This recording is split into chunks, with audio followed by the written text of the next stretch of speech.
Majelis Hakim Pengadilan Negeri Palembang memvonis Ferdinand Hafiz, terdakwa maling motor di kawasan Lorong Sunia, Kelurahan Pelaju, dengan pidana penjara selama 2 tahun.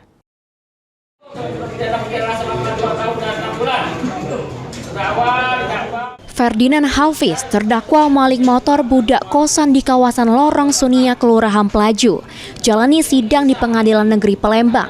Jeru agenda putusan Majelis Hakim. Jeru amar putusannya, Majelis Hakim yang diketuai Nur Ikhwan Ikhlas menyatakan terdakwa Ferdinand Hafiz sudem terbukti secara sah sama meyakinkan bersalah ngelakukan tindak pidana maling jeru keadaan memberatkan.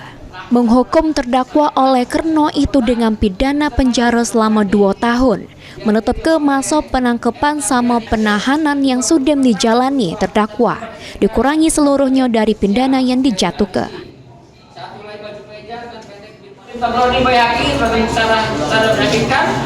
Bersama tindak pidana pencurian dalam keadaan menyenangkan, yaitu pidana terdakwa dengan pidana penjara selama 2 tahun.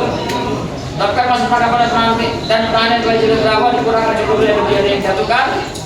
Sebelumnya terdakwa dituntut jaksa penuntut umum dengan pidana penjara selama 2 tahun 6 bulan. Heru Wahyudi, PAL TV.